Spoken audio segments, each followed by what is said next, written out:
Today's guest was run over by a car 3 times. Her name is Naseem Rochette, and she's going to talk about her experience, also about how it affected others.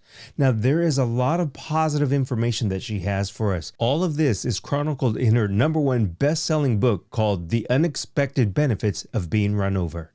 But before we do that, I want to give you a reminder that if you are a pet owner, please be responsible and have your pets spayed or neutered. Thanks. Welcome to Amazing People, Amazing Things with your host, Chuck Tuck. We're going to talk about your story and about trauma and how people can deal with it, how they could cope, and how you've inspired hundreds, if not thousands or millions of people. Even if it's only one person, it makes a difference because you've made a difference in one person's life. I just want to add that, with the trauma, you just don't know when it happens. At least for my experience, you don't know when it's going to hit you. Yeah. Your story is just, I had to read it 3 times, no pun intended on that. Oh, wow, thank you. You were hit and run over by a car back in 2018, but you were run over 3 times. Yeah.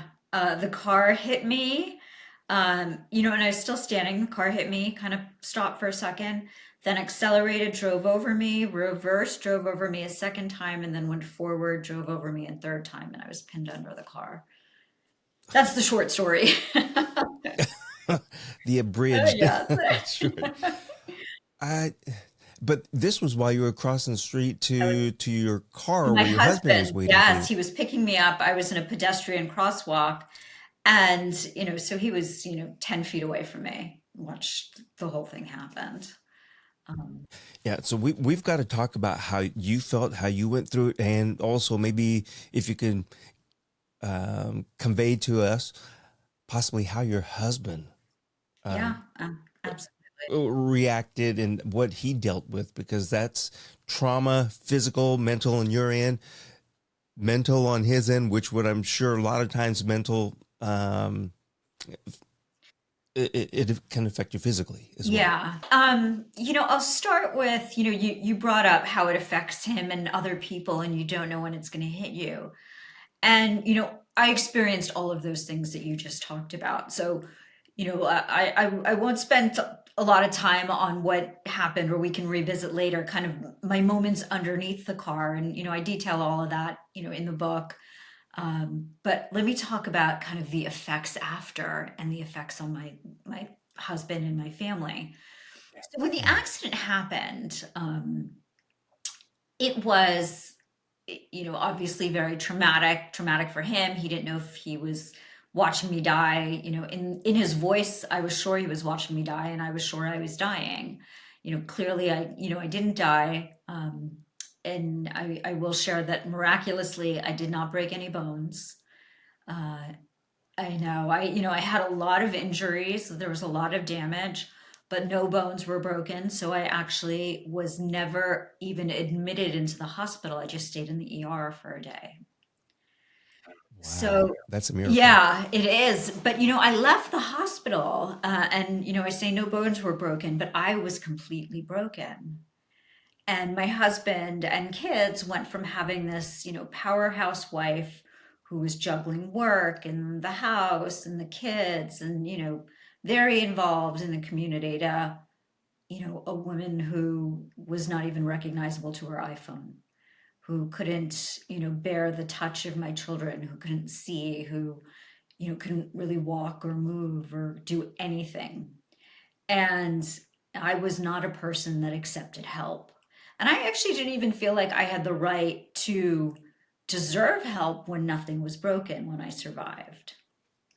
So, Can I ask you real quick on that? Because unrecognizable, didn't want your children close to you type of situation.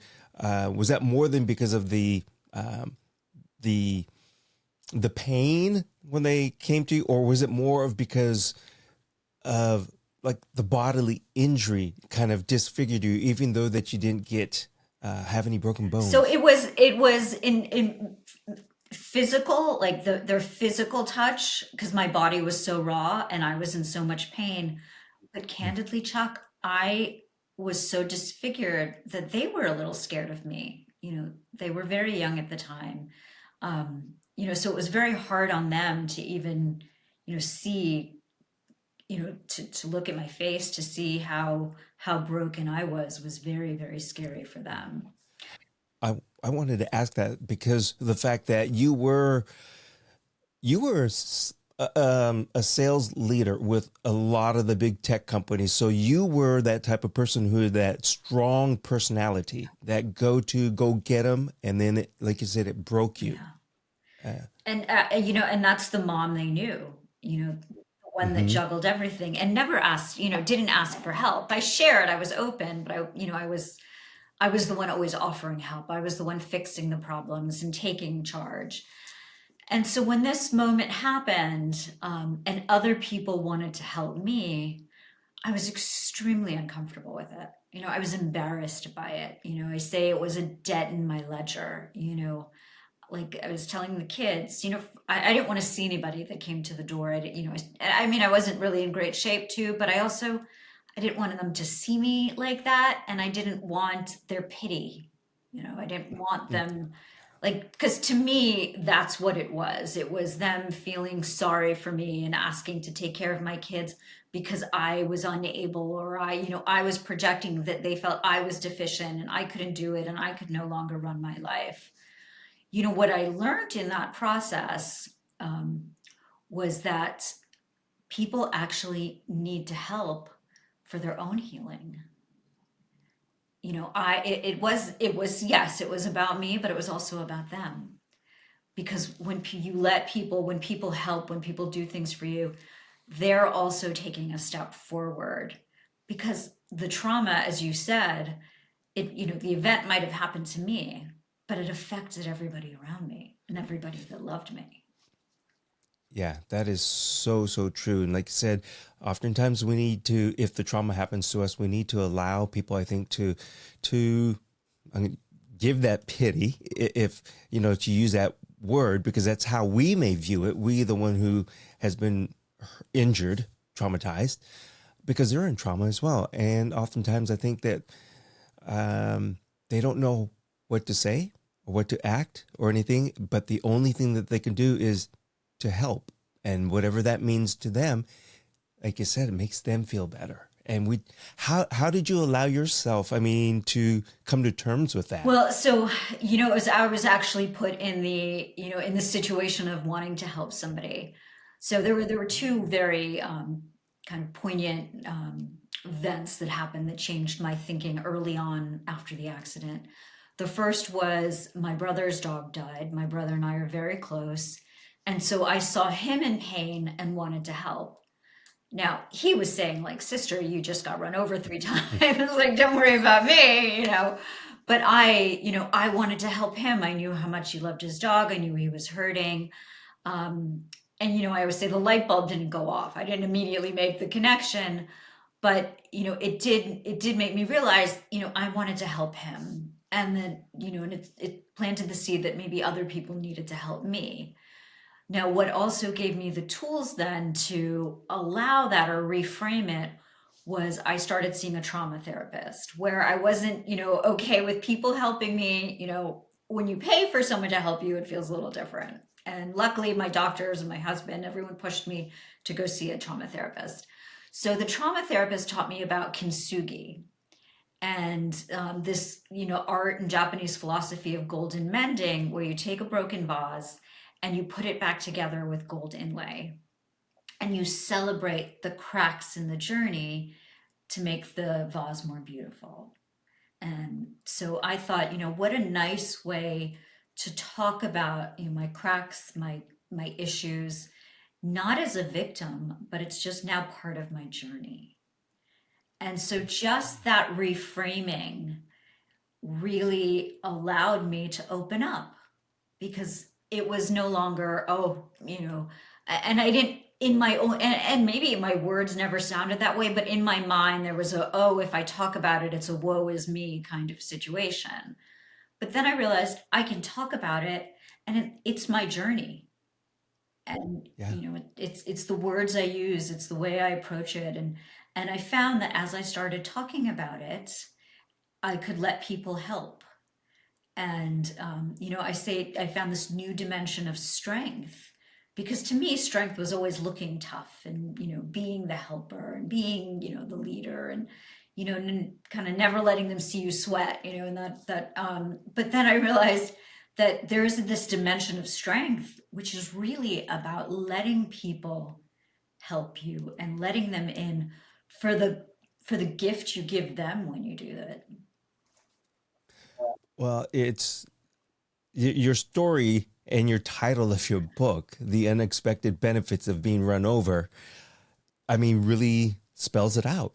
It's you have to, I agree, have a mindset, a change to possibly look at some of these things in a different light, in a different way, rather than, like you said earlier on, uh, don't act or put yourself as the victim, so to speak. But oftentimes it's still so hard without that support system in a way. And so it sounds like you had a really great support system with your I husband did, and you would ask and me family about my members. And husband and how he felt. So, my husband has always been, he's always handled stress very well. He's a pretty, he's a very laid back guy.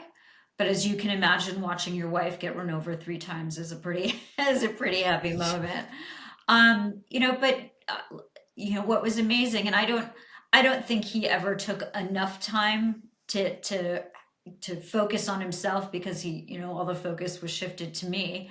But what the probably the best thing I learned, or that happened for us, is up until that moment in the marriage, we'd been married, almost 15 years at that point. I was probably, like a very typical kind of, type A, do it all woman, thinking my husband wasn't doing enough because, I was working and handling the kids, doing the household stuff. And I would always say, like, I don't want to have to tell you to do it. Like, and I would also, I would say I want something done, and then I would expect it done the way I wanted it done, and probably in the time frame immediately I wanted it done. And what I realized too is that when I was forced to step back and I couldn't do everything, you know, my husband handled it. He stepped up, and I realized I had actually just never given him the opportunity. You know, I was always there expecting it my way, that I never gave him the space and trust to take care of it. So, that was a really wonderful outcome, in our own relationship. it's amazing how tragedy brings up a lot of positive things. I mean, aside from a death, but when there's some sort of any type of tragedy or trauma or an incident that happens, it makes us look at others and ourselves differently. And I just want to make sure that people know that when we're talking about tragedy, trauma in other folks, it varies from person to person. One tragic event to somebody else might be no big deal. Yeah. So I'm not a doctor, physician, psychiatrist, anything, but we don't want to belittle anyone with any type of trauma. So just want to throw that out Yeah, there. and I'm glad you did, Chuck, because that actually I'll share one of the other things that I learned during my journey, and so in the back of my book I have a section called the sermon, where I talk about the 10 lessons, and one of those lessons is about how we really don't know what other people are going through or have gone through. So, after my incident, which was a very public, clear kind of trauma, there were some people that maybe didn't show up the way I would have expected them to. But what I realized is that we don't know what are triggers for them. I don't Yes. know all the things that they've gone through. And, so I made the active decision that I'm not going to let how they did or didn't show up for me in that moment define or color all of the good times or the memories or the other things that have happened in our relationship, because at different times in our life we're different people. And I don't know what that, and my experience was traumatic for a lot of other people as well. And so Hmm. maybe in their own defense mechanisms, they couldn't show up. Right. A lot of times, I think people may not show up or reach out or whatever it might be, because one, again, we kind of said earlier, they don't know what to say. So I think a lot of times people in their heads will just say, "Well, better left unsaid," so to speak, and it'll just pass over. But our friendship will be the same. But you, as the person who is going through that trauma, has to learn to accept Yeah. how that other person acted, reacted, or behaved. Yeah. And it may not be a fault of their love, at Yeah. all. But and speaking of, so now, when another thing that I learned, so when people would ask me, how are you? When I was going through my trauma, I actually found that a very difficult question because I didn't want to say, oh, I'm okay, and lie. And then I didn't want to say, well, I can't walk and I can't move and this is happening, and just make it sound like, like a downer. So I found that I was spending so much time like, how do I answer that question? And it was causing me, a lot of angst actually, in a very what was already a very tough moment. So what I tell people now is if someone's going through trauma and you want to reach out, don't ask a question. Just say, I'm here for you. I'm thinking about you. Remember, if you need anything, just let me know. Because that way, I think it's the same gesture of goodwill without, driving that complexity for the recipient. Yeah, that's a very good point because I can see where a person that's going through the trauma can answer or react to it in a couple different ways. Like you said, say, "Oh, I feel fine, it's good," but they're really not. Or they could think to themselves and say out loud, "How dare you ask how I'm feeling? You should know how I feel. I just went through this," and all of a sudden there's anger. And that's not what, anyone intended. Right, exactly. It's trauma, depression is included and all that stuff for me. It's a funny I thing, know. Well, I think also, as a community, as a society, we always, kind of put trauma in the closet. We don't Hmm. we don't really talk about it, and so we don't give ourselves enough credit for what we've learned and how we've grown from those moments. So we celebrate the day of my accident as Unbreakable Day.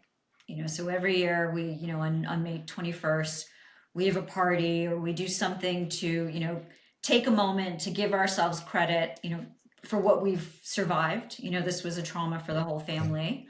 Um, and appreciate all that we've learned, and also thank the people that helped us come out on the other side. And so we're not, and it very easily could have been the day I almost died, that I, gained, so that all these tough things happened, but instead we frame it as, it's the day I survived. It's the day I became a superhero. It's a good day, you know Yeah. um and I think it's so important for people to take that time and say, you know what? Like, yeah, I went through this really hard event, and it doesn't make the event less hard or the tragedy maybe less tragic, but you can still have grown from the moment. And you shouldn't discount that growth. And you shouldn't discount the value of the people that helped you because you don't want to talk about the bad moment. This may sound like a strange comment or question, but I think in all seriousness, depends on the age of your children. They could be thinking this, after the fact. They may not say it, but Mama, how come you're nicer now? I'm just thinking from a little kid standpoint, something Uh, happens and everybody's sad and everybody's on eggshells, and all of a sudden, how come Mama's nicer now? Because like I said, you were the strong type A yeah. woman, or not to say that this is a way or situation for everybody, but kids will go, mom's always busy, mom's this or whatever it might be. And then all of a sudden they're going, mom's more fun. Actually, it was the opposite in my case. Oh, We went from being a fun household to the year after the accident of the kids walking on eggshells mhm. because they didn't know how I would react. My wiring, my operating system was so easily triggered for that first year. I needed so much sleep. I was so tired. It was a journey. I mean, I knew I wanted a happy story, but it was a journey to get there. And so we actually had the exact opposite, where we went from being Wow. like happy and dancing and wonderful, light throughout the household to, the kids being completely stressed because they just didn't know which mom they were going to get. Wow. I'm glad you said that because yes, polar opposite of what I was just No, but mentioning. it really, but what I completely understand what you're saying because you do appreciate. I mean, so for my kids, they had a kind of a tough, a very tough journey. But one of the things, I talk about was when I was under the car and I thought about, reflected on life, I thought about, okay, my kids know how much I love them. We've had so much fun. I tell them they know who I am, but many other people in my life, I wasn't that open with. I didn't tell them how important they were. So for the other people in my life, they actually did feel that change. Maybe not nicer, but definitely more effusive. Hopefully, I was always nice. Well, I'm glad something good came out of it for someone. uh, it's can I talk about the emotion of fear and if you had any fear as you were going through this process of can I use the word getting Yeah. better? I don't know if that's the right word, but I'm just wondering about fear. If you had any fear and what that fear There was so was. much fear. There was fear at every moment of the journey. There was the fear, first fear of dying. And then when I wasn't dead, the fear of living, when I was underneath the car, I didn't know if I was paralyzed. I thought my face was ripped off. There was initially a fear of, am I going to get back to the life that I actually had grown and worked so hard to build? Am I ever going to be that person? And over time, I had to accept that I'm not the same person that I was before. Yeah. There are changes. I am different. I had to learn how not to judge myself. And even now, sometimes like I'm afraid of, can I walk in and handle that situation like I did before? Are all of those experiences and that foundation that I built, will it still show up for me the way it used to? Yeah. There's still fear of crossing the street. Um, but what I've actually learned, you know, like some of that fear and discomfort, it exists and, maybe, it exists for all of us in different ways and manifests in different moments. But what has happened for me is that I've learned to be kinder to myself when I have that fear, Mm. and accept that it's not necessarily a weakness. It's, could be in my body's reaction. Let me give myself a second. Let me think about how do I reframe it so it's something that I can conquer. How do I tell myself a more positive story so it's just not fear, but it's something else, something that I can um, move forward with. Does that Um, make sense? it does, and I wanted to ask you because of all those. I mean, I could see where you would go through fear, anger. Um, I'm just going to leave out the joy and the happiness because that'll eventually come down the road. But these are emotions that we don't want to have fear. We don't want to have anger. But I think we learn from fear, and we can also. This might sound weird. Learn and grow from anger. It's we will eventually learn what not to be angry about and at and who. things like that. But is it okay for people to experience all these emotions? Of course, I mean, I think I think we're all emotions are natural. I think what we strive to do, and part of the reason I wanted to share my story is because when you're going through these tough moments, when you're in fear, when you are angry, I don't think any of us want to stay in those emotions. And so Yeah. we need a consciousness of some sort that it's possible to get out of that state. And for me, I had heard stories of resilience. I've heard through my, I was 47 when the accident happened. I had many years of hearing about how, of just wonderful stories of people surviving very, very tough things. And so, I knew it was possible. It didn't mean I was less, I was still very afraid. I was still, it was still a very hard journey, but I knew it was possible. And that's part of why I wanted to share my story, because before sometimes before you get in that moment, if you can know it's possible, while you're going through those toughest days, you have a vision to hopefully hold on to, or to, some light. Yeah. Naseem, can you let folks know the name of your book and where they can go to find out more information about you and get your book? Absolutely. So the book is called The Unexpected Benefits of Being Run Over. You can find it at any bookstore. Obviously Amazon has it, and you can get it paperback, a hardcover, Kindle, or even Audible, and it's me narrating, so you hear me telling the story. And also sharing the hard copy, I have a workbook at the end of it if you want to, some lessons and ways to Oh, help you find your unbreakable. And if you want to reach out to me, I do speaking and workshops and coaching. You can find me at naseemrochette.com. very easy. First and last Yep. name. And that's NASEEMROCHETTE.com. Hey, that's pretty good because I don't know if I got any better than a C in spelling when I was in school. Well, you got an A for Naseem, I today. mean, this, yeah, it is. um, I'm glad that you and folks like you share your experiences, because I think whether that particular tragedy happened to an individual, at least your resilience, your inspiration, and your story, I think, can resonate with a lot of people in many different ways. So you're doing a great service, Yeah. helping people, and it's important. And Thank you, Chuck. so, yeah, and I think the last thing I want to say is learn to love yourself and love others. Yeah. We are all, I say we're all like beautifully cracked. And, breaking does not mean you're broken.